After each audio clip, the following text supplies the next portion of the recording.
Seeking Level, Chapter 12. Keith rather liked keeping hold of Lance, feeling his pulse under his fingers, a steadying rhythm, so it didn't enter his mind to let go as he semi-pulled him into his room. It also didn't enter his mind what to do with him once they were both through the doorway.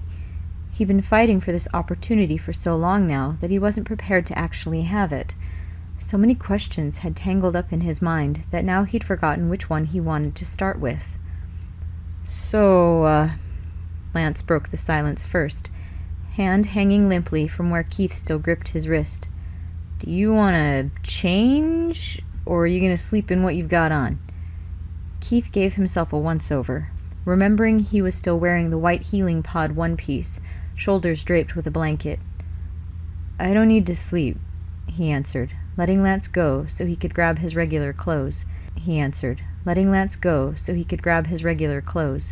He did want to wear them. The healing suit was too close to naked, and he already felt ridiculously exposed to Lance. Of course you don't, Lance sighed, rolling his eyes a little, pretending he hadn't done it by shifting into a study of Keith's rather barren room. Keith stepped away to change as quickly as he could, afraid Lance would leave if he were gone too long. But you should, Lance called after him.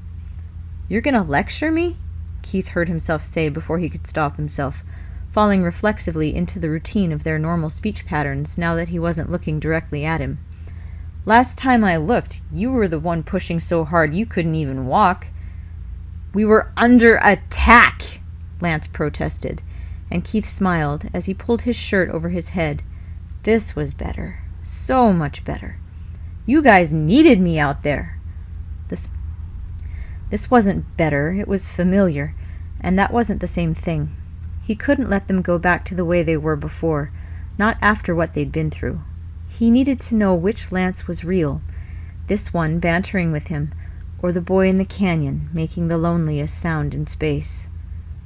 You shouldn't have been out there, Keith said, mostly to himself, standing out of sight with his jacket in his hands.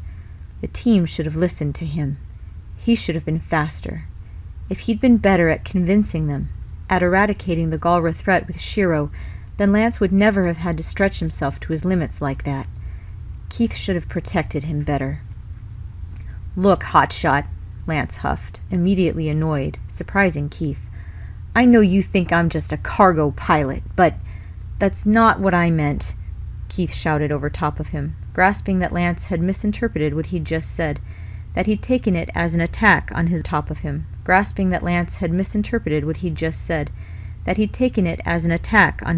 to pilot a lion. I'm not meant to be a paladin, he'd said in the canyon, like he'd actually believed it.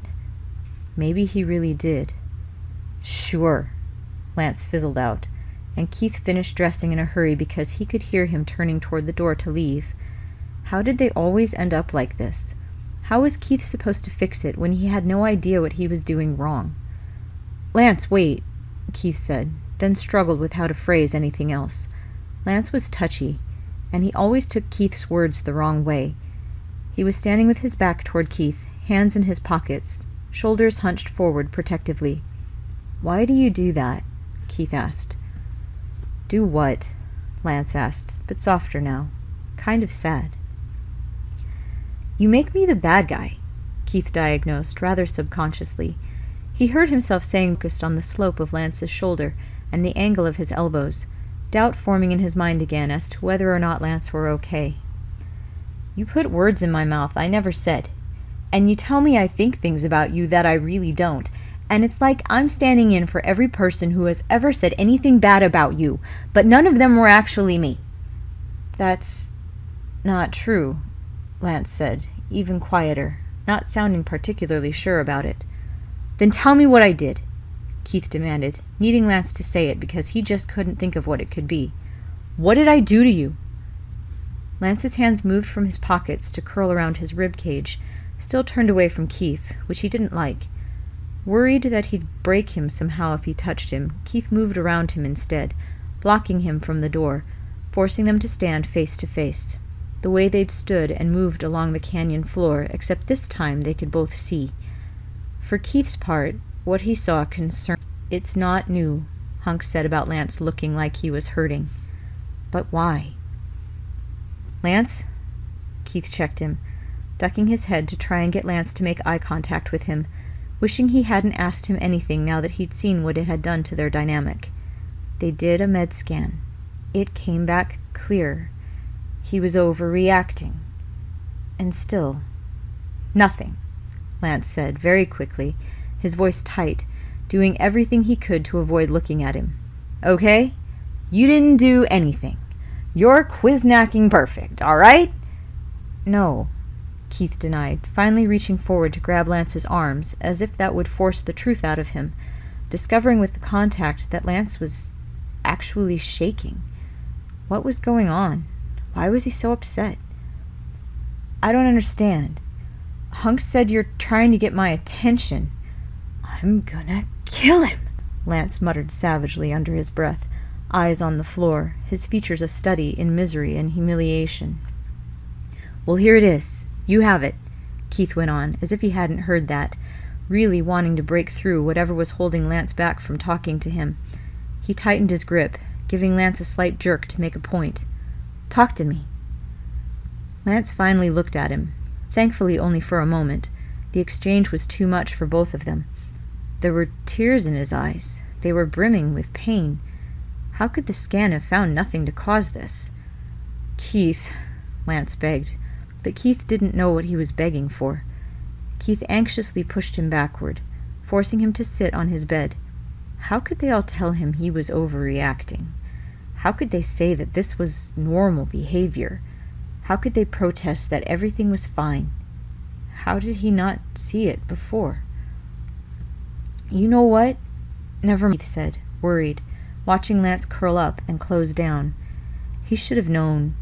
Everyone was always telling him he was too abrupt, too abrasive, and he'd pushed too far on this when he should have been paying attention to something else. He'd have to figure out Lance's hostility toward him another time, when he was healed. If he could be completely healed. Lance, what is it? What hurts? Should I call someone? He knelt down on the floor in front of him, one hand resting on Lance's knee, the other reaching up to cover the back of Lance's neck, the place he'd damaged in his fall. Lance covered his mouth and closed his eyes, all his muscles rigid. No, Lance managed, sounding muffled behind his palm. It's fine. Let me go. You're the one who should be resting. Don't be stupid, Keith said, then regretted it as he watched Lance flinch. You're not fine, he said, trying to be gentle. I need to know what's going on. Not fine, he said, trying to be gentle. I need to know what's going on with you. We're going to fix it, but you need to work with me. Tell me what's wrong. What do you care?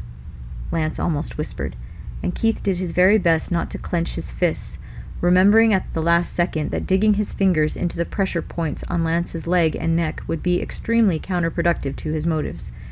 He shifted that impulse into scooting closer to Lance. Because I do, he answered, unsatisfactorily, then decided that Allura was right. He needed to tell Lance all of it. Maybe if he heard more of what had happened to him in the canyon, he'd be more receptive to letting someone help him now. He just needed all the details. Well, no, maybe not all of them, but he should know something. Listen, he started. You don't remember, but when you fell... I remember, Keith, Lance interrupted. Do? Keith paused, trying to process that. How? Blue, Lance responded. She helped me get those memories back. Gave me some of hers, too. Kind of all at once. That's why I wasn't with you when you went out to fight. There was just so much, so fast. I watched you, digging, and I saw you find me, and all the rest of it. He sounded like he wanted to talk about this, but he wasn't sure about it, like he wanted Keith to say something first, had been waiting for that. Oh, Keith heard himself breathe out. Was that why Lance was being like this? Why he didn't want Keith near him anymore? Because he remembered how Keith had failed to help him down there? If that were the case, Keith couldn't really blame him. Still, even though he hadn't been able to, Keith couldn't really blame him. Still, even though he hadn't been able to help him there, that didn't mean he couldn't help him now. He was extremely willing to make up for what he hadn't done. "Why, Keith?" he heard Lance ask, as if his life depended on it, as if he'd been wanting to ask for a long time, but Keith didn't understand the question. "Why'd you do it?" "Because," Keith started, then faltered. Words. Sometimes he really hated them. Why was Lance even asking this? Why weren't they focusing on the real problem? "Because you're part of this team. We need you."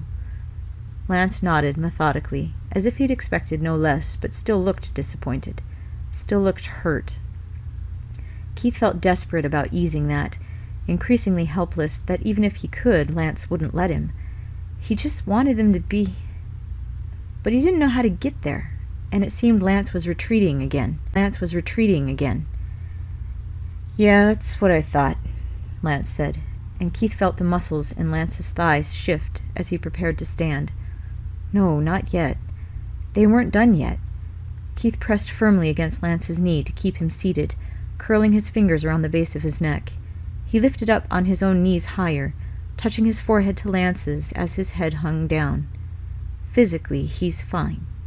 That's what Pidge said, which was rather a shame, since Keith knew exactly what to do for bleeding limbs, but was at a complete loss when it came to bleeding hearts. If that was even the issue here, Keith wondered, full of increasing doubt and desire. "Don't leave," Keith pleaded.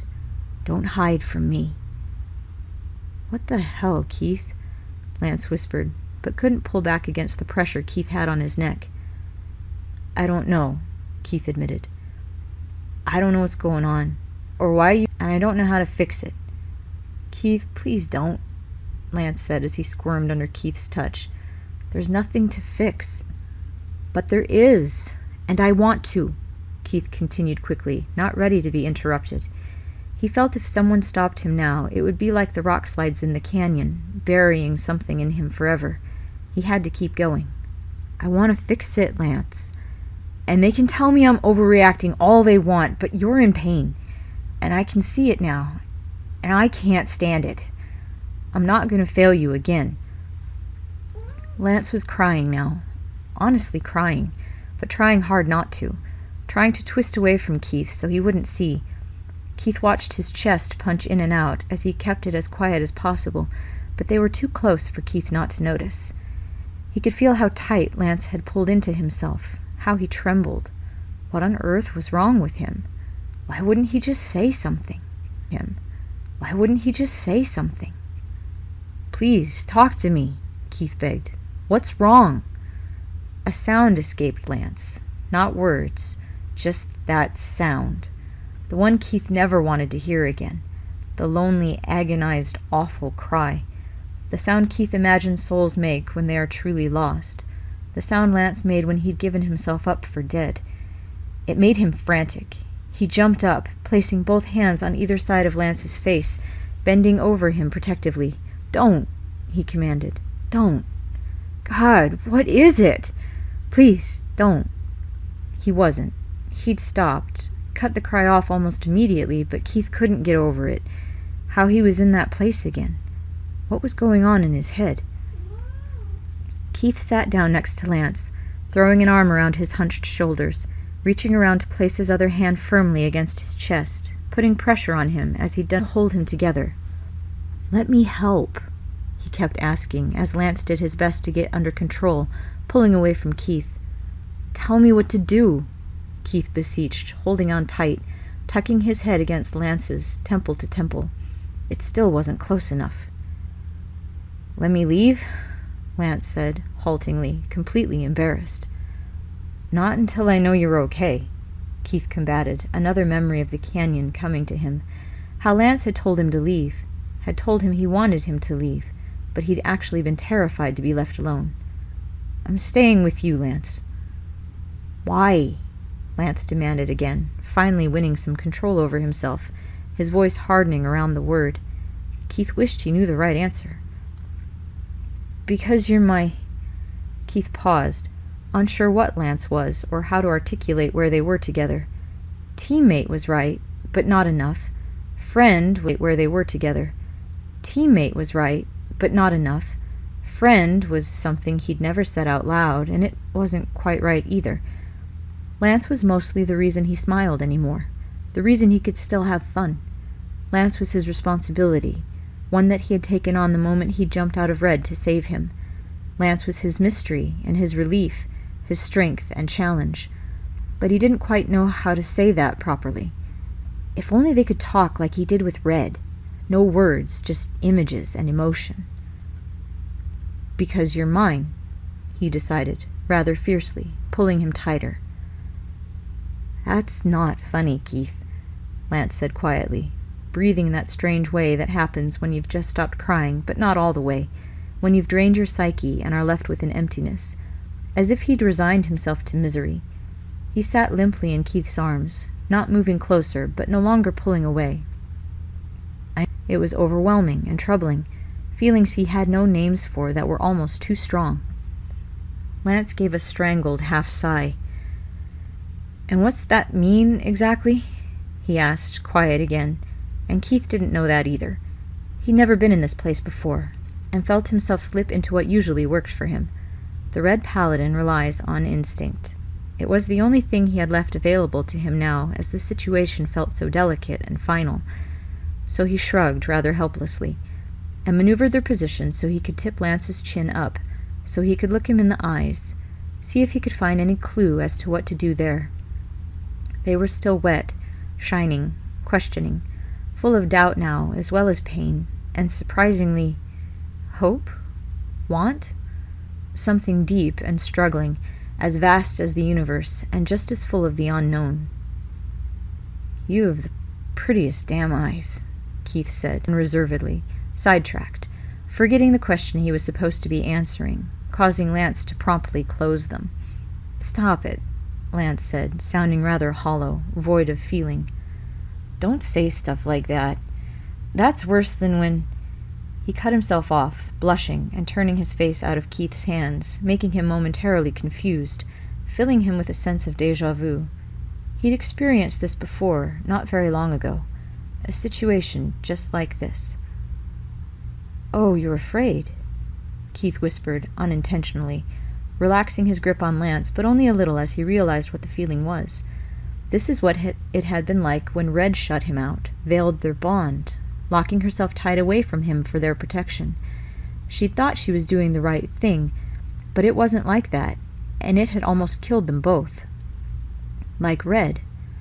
Motives and reasons pulled down between Keith's consciousness and Lance's behavior side by side.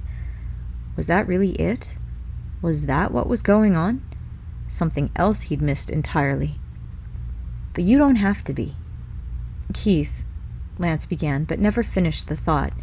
Or if he did, Keith didn't hear it. His heart was too loud in his ears. There were certain pivotal moments, Keith had noticed, usually when he was about to do something reckless, where his will and his brain clashed. These huge, invisible battles took only fractions of seconds. They happened the most when he was on the verge of dashing into danger. Situations where his brain was certain he wouldn't live if he continued, and slammed on every neurological brake it could, and his intent would have to crash past the fail-safes in order to move forward. The exhilarating, semi-paralyzing shift between "this is crazy" and "I'm going for it," and the tipping point would become increasingly uncomfortable as the adrenaline built for the breakthrough, where everything in his beat up, even as time slowed. Nerves lit up, heart rate increased, all the oxygen in the proximity seemed to just disappear. Keith had felt it in his lion, right before he jumped out of her into the canyon after Lance. He felt it again now, which made no sense.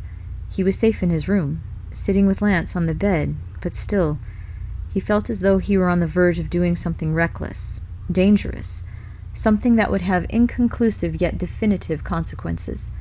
Seated on his bed, his mind amped up and tried to hold him back, as though he were perched to jump off another cliff, but he already knew that he was going to do this anyway. He gently but firmly took Lance's chin again, turning his face towards him, meeting no resistance from his teammate. Neurons began snapping as restrictions and inhibitions fell away. He was going to do this. His instincts were telling him it was the correct way to proceed, maybe the only way, despite the prevention his sense was pushing on him. Words were too much, and he and Lance weren't in a place where they were all that effective anyway. But this couldn't be misinterpreted or confused. Keith returned his hand to the back of Lance's neck, that fragile place at the base of the skull. He gauged distance, ran calculations on speed and pressure. Then Keith closed his eyes, leaped from his mental cliff, and kissed him. Lance startled at first, something like a whimper coming out of his throat, but it didn't take long before all that tension he'd held on to relaxed. He melted against Keith, making another sound that was not frightened or sad, but still overwhelmed. Keith felt Lance's hands twist in his shirt as he continued to try and convince him without voice that he could be trusted, that he was with him, that he would always be with him if he wanted it that way. He'd meant to be was the most successful they'd been at communication to date. It felt right and good, like they were finally aligning themselves, syncing. Keith had never felt so relieved or peaceful with another person and was hesitant to stop, but he also wanted to see Lance's eyes again. He slowly pulled back. "That's what I mean," he whispered, leaving his hand along Lance's cheek, monitoring his emotions in his face. "And that's why." "Holy crow, Keith," Lance said, trying to catch his breath. "You really are good at everything." "Can I do it again?" Keith asked, realizing for the first time that he'd never thought about what might happen if Lance didn't want him to. But then again, that was part of jumping from cliffs, not knowing what sort of situation you could be jumping into. That was part of the thrill and the terror. Funny how often they felt the same. "Hell yes," Lance responded, but before they did, Keith looked at him, studied his in them since he'd started actually looking, beginning with the unfocused offal in the canyon. Now the pupils were again blown wide, but it was no longer alarming, and there was no pain. "You're sure it's all right?" Keith asked, just in case, just for one last confirmation. "You're okay?" "Yeah," Lance responded, and there was truth and relief in his answer. Physically, he's fine. He's trying to get your attention. Such a simple thing. "If this is something you want too." "Definitely," Keith answered too quickly, feeling almost lightheaded. "But I don't get it. If this is something you wanted, why didn't you tell me? I thought you hated me." "I wanted to hate you," Lance admitted sheepishly. "And I wanted you to think I did." "Why?" Keith asked, confused. Why push someone away when what you wanted was for them to get closer? He didn't think he'd ever understand this. "Because I didn't want you to know how I really felt about you," Lance admitted, the breath in his voice alerting Keith to how long he'd held this information in, how these secrets had been eating him alive. No wonder he looked so hurt. "I try not to hand people sticks to beat me with, you know? And I knew you'd never feel the same way about me. I mean, you never looked at me twice when we were at the garrison. I wasn't cool or talented or anything like that, and—" "Stop," Keith interrupted, and Lance obediently went silent. "I didn't see anything when I was at the garrison, okay? It had nothing to do with you not being... I don't know why you think like that." Lance was staring at the floor again, quiet. Keith kissed his forehead. "You impressed the hell out of me." "Ha!" Lance responded automatically. "We're gonna work on this," Keith promised, was offered. He knew he wanted it. He also knew he didn't really feel he deserved it. The two very different versions of Lance were starting to come together for Keith in a way that made a twisted sense. No brain injury required. "It's time you started believing yourself when you say how amazing you are." Lance flushed, and Keith smiled, liking the effect. He took the opportunity of the pause to kiss Lance again, this time without the semi-painful burst of adrenaline. It felt better, like a skill that would only improve with practice. Lance made a different sound this time, a little moan of delight, before pulling away. "Keith, this is really happening, isn't it? I mean, we're both actually here and awake, right?" Yeah," Keith answered without much grace. He hadn't been ready to stop. Why wouldn't we be? I guess I've fantasized about this so much that it's hard to accept that it's not still just my imagination.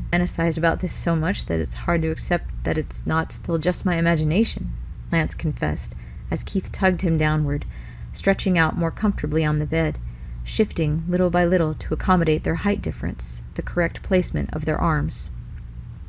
You fantasized about this? Keith checked, finding that rather amusing. He was literal light years away from where he thought his life would be, so it was funny that Lance had given any thought to their current situation.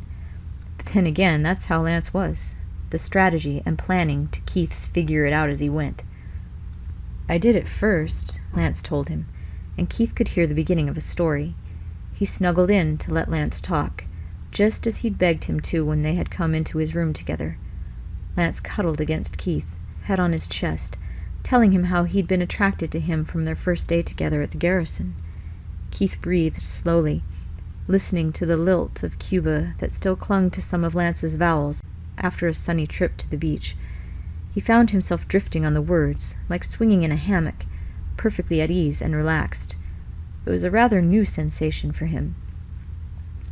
Lance talked like someone who had rehearsed in preparation, like someone who had been waiting for an opportunity to release this information. He'd been attracted to Keith, but wasn't sure that Keith could reciprocate his feelings. Then absolutely sure that it would never happen, as his clumsy first attempts to begin a friendship with him had been completely ignored. Keith refuted that he'd ignored everyone with equal disgust, that it had been nothing personal, which made Lance take a moment to nuzzle a kiss into his neck before continuing. It was interesting to Keith to hear this side of their time at the garrison together. He'd never known that while he'd been sulking, distracted, and angry most of the time, that Lance had been watching him, trying to figure him out. Then after he'd been kicked out of the program, things had gone dark for both of them. Keith's guardian and mentor, Shiro, had gone missing in the Kerberos mission, and Lance was dealing with the aftermath of hearing again and again how he couldn't quite compare to the talents of Cadet Keith Kogane, how he wasn't good enough, how Keith had come to represent in his mind everything he could never have or become, how everything he struggled with in his self-esteem stood in physical manifestation when Keith had suddenly returned the same night as Shiro, and how it was so much easier to project all that anger toward him rather than deal with it for himself. You were right, Lance admitted. I was pretty awful to you for no good reason. It was a good reason, Keith countered drowsily, eyes closed, arms tight around Lance. Just had nothing to do with me. That doesn't make it any better, Lance told him. But the worst was after I woke up in the healing pod after I fell into so different. It was driving me crazy. Me too, Keith agreed. Their unsteady, out-of-sync relationship had been equally disturbing to him, and they'd had to handle too many things before they could even try to figure it out. It was so hard. You kept looking at me, trying to take care of me, and I figured that I'd rather you ignore me than act like you actually might care. When Blue gave me back my memories and I knew what you'd done, I knew that I'd rather you never talk to me again than give me any kind of false hope. I was so convinced that we couldn't do this that I couldn't stand to have you near me if you were going to be nice. Keith felt his forehead wrinkle. That made absolutely no damn sense. You wanted me to be mean to you? Keith asked, trying to come to terms with what Lance had just said. Yeah, I guess so, Lance acknowledged, trying to laugh about it and failing.